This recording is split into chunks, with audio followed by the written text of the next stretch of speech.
California is being seen more and more people moving out of the state, and the latest census confirms just that.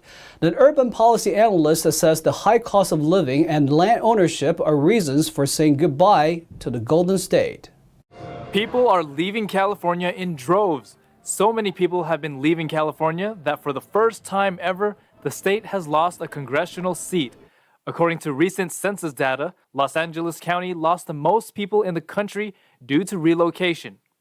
In 2021, we have only state figures at the moment provided by the U.S. Census Bureau. The outmigration from California to the other 49 states plus the District of Columbia was 367,000. That is a huge number. It is the largest number in terms of outmigration from California since 2000. Wendell Cox, an urban policy analyst, explains to California's Insider, Siamak Karami, the reason for the exodus, and it's not the poor who are leaving. The largest group of people leaving in the income categories that IRS uses make from $100,000 to $200,000 family income or household income per year.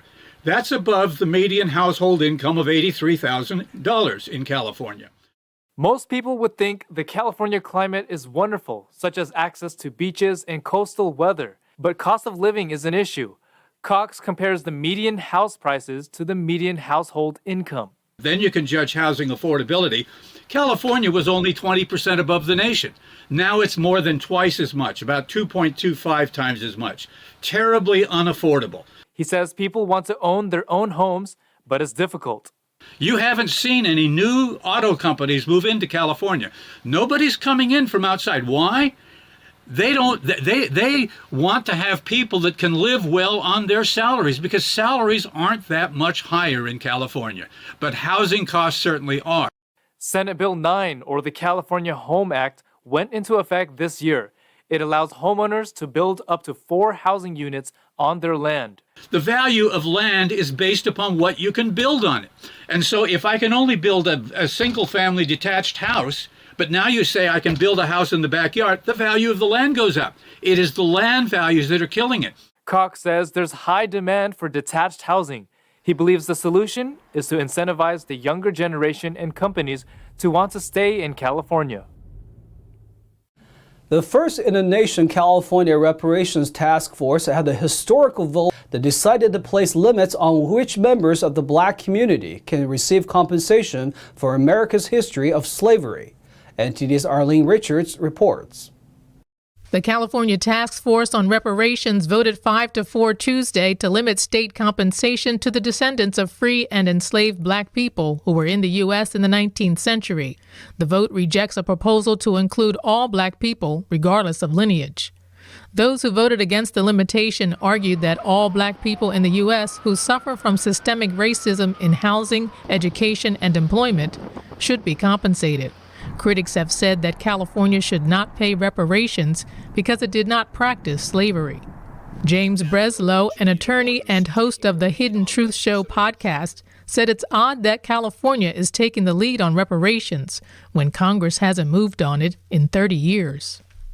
But you have a state legislature that it has a supermajority of progressives on it, and this has kind of been a progressive dream policy for a long time. So California is the one that's actually able to implement it. The task force received evidence that black residents were forced to live in predominantly minority neighborhoods and were denied bank loans to purchase property. So what is your opinion about what is contributing to the black community's problems if it's not slavery? What we do know is that the lack of black fathers in the home in the black community has been a significant cause of issues in the black community. Barack Obama was someone who famously pointed out all of the difficulties that arise when you're raised in a single parent home. And those numbers just keep going up. We're at approximately 70% of black children are raised in a single parent home. The task force has until July 2023 to submit a proposal to the legislature for consideration. Arlene Richards, NTD News, New York. Cameras that record license plates and vehicles may soon come to several cities in California. It's to prevent speeding, and one mayor is pushing to address the number of traffic fatalities in Silicon Valley. Here's more from NTD's David Lam. Sam Liccardo, mayor of San Jose, is pushing for speeding cameras in the city. He testified before the State Assembly on Monday via call. In my city of San Jose, as in cities throughout California, we've seen a horrific increase in auto-related deaths.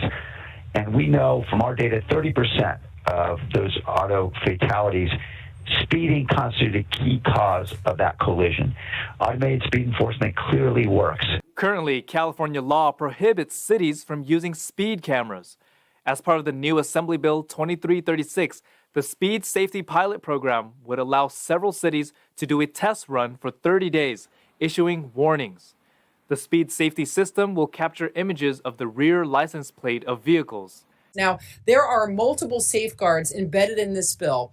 For instance, you have to be going at least 11 miles an hour over the speed limit because we're looking for the more egregious drivers.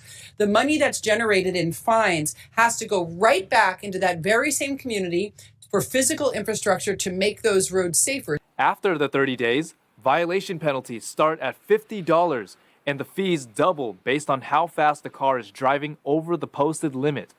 But if the driver is moving at or above 100 miles per hour, it's $500. Opponents of the bill are concerned with privacy issues and transparency. While we appreciate efforts to address some of the privacy concerns with the surveillance technology in AB 2336, the bill does not adequately protect privacy, nor does it strike the appropriate balance between personal privacy and government transparency. Participating cities include Los Angeles, Glendale, San Francisco, Oakland, and San Jose.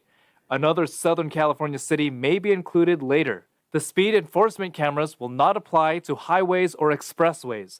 AB 2336 was introduced in February, and if approved, it could remain effective until 2028.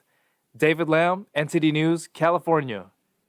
On Wednesday, the Attorney General announced a program report from a database designed to track firearm owners who fall into a prohibited status. California is the only state in the nation to have such a system. Good morning. Attorney General Rob Bonta announced the 2021 Armed and Prohibited Persons System, or APPS report. It identifies individuals who procured firearms and later became prohibited from legally owning them. The database includes individuals who were convicted of a felony or violent misdemeanor, were placed under a domestic violence or other restraining order, or suffer from serious mental illness. Today's announcement is a public safety success story. Despite real challenges in the field and real tolls on our agents, we seized 15% more firearms than last year, and we made 31% more contacts. DOJ's Bureau of Firearms is roaring back, keeping Californians safe. As of January 1st this year, the database has over 24,500 armed and prohibited persons. Over 10,000 were active and over 14,000 were pending. Last year, authorities recovered over 1,400 firearms and investigated approximately 6,600 individuals who were identified as armed and prohibited persons. In 2006, California became the first and only state in the nation to establish a system for tracking firearm owners who fall into a prohibited status. Los Angeles City unanimously voted to extend its program for housing homeless people in hotels and motels for 3 months. The support came on a recommendation of federal funding from FEMA. But the report said the program is not using its full occupancy capacity. Los Angeles is extending its Project Room Key program for 3 more months. The project temporarily houses homeless individuals in hotels and motels. On Tuesday, the Los Angeles City Council unanimously voted to authorize over $10 million to extend the project at 3 hotels until June. The 2 downtown hotels are Mayfair Hotel and LA Grand Hotel, as well as Highland Gardens in Hollywood. The LA City Administrator recommended the extension in response to one of President Joe Biden's announcements earlier this month. Biden said that FEMA will reimburse local jurisdictions for non-congregate emergency homeless shelters through July 1st. California initiated Project Room Key in April 2020 to temporarily shelter homeless individuals in response to the pandemic. Its goal was to get 15,000 homeless people off the street and into hotels left empty by lockdowns, and eventually move those people into permanent housing or interim shelter programs. Last month, the project said it was operating 7 sites throughout LA with nearly 1,300 rooms. A February 2021 report criticized a similar project introduced by Governor Gavin Newsom called Project Home Key. The project purchases hotels and motels instead of just renting out rooms. The report also said that Project Roomkey saw low occupancy rates, with 70% of the rooms throughout the state occupied and 65% in LA.